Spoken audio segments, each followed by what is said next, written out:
I guess I'm there. One.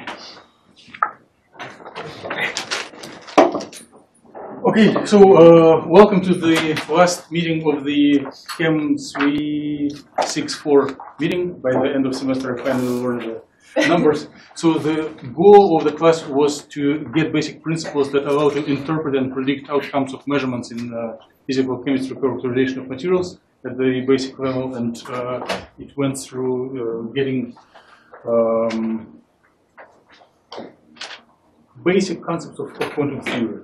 In addition to this activity, attendees of the course were very brave and almost voluntarily decided to apply their skills to problems that are very outside of the course area, to practice their principles on something unbiased. And the presentations today were completed in time away from the class, in the labs or at home, and there will be 7 presentations, I hope, arranged by the subjects. So there will be chemical reactions, there will be coupled dynamics of both electronic and nuclear degrees of freedom, there will be all the electronic degrees of freedom for electron transport interfaces, and there will be several talks on the phenomena related either to spin or magnetism. If you never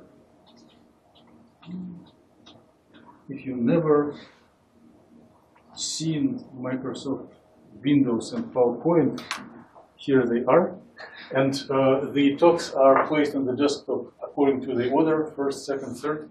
So when it is your turn, please come forward, click on your name and number, and start presenting. Ideally, it would be great if all talks are limited within 5 minutes, leaving about 3 minutes for questions.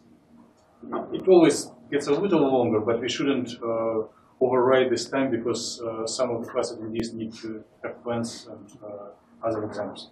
So with this, I would like to invite the first speaker, EUNGYO HONG, who will tell a story about... I want to give acknowledgement to tech support, to